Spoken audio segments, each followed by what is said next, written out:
Nire buruari galdetzen diodanean zergatik aurkezten zera diputatu nagusirako hor, 4 arrazoi emango dituzke nagusiki. Lehenengoa da, abertzalea naizelako, herria maite dudalako eta herritarrak maite ditudalako. Konpromisoa daukat herriarekin eta herritarrekin. Hori da, lehenengo arrazoia.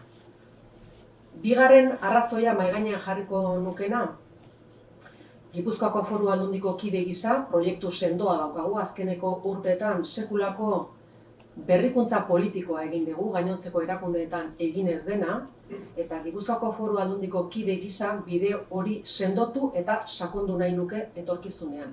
Zerbait berezia egin badu Gipuzkoako Foru Aldundiak azkeneko urteetan, izan da hain justu etorkizuneko erronkak gainontzekoekin identifikatu eta horiei aurre egiteko proiektuak martxan jartzea, etorkizuna eraikiz. Nik horretan sakondu eta bide hori sendotu nahi nuke.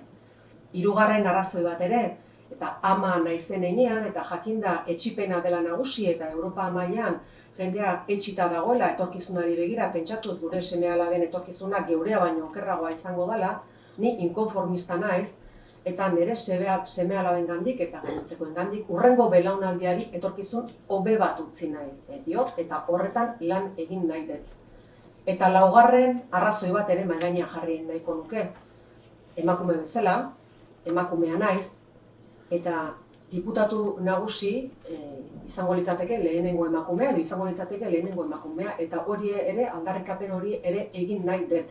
Izan ere, emakumeok egin behar dugu erabakiguneetan eta eragiteko aukera ematen duten lekuetan.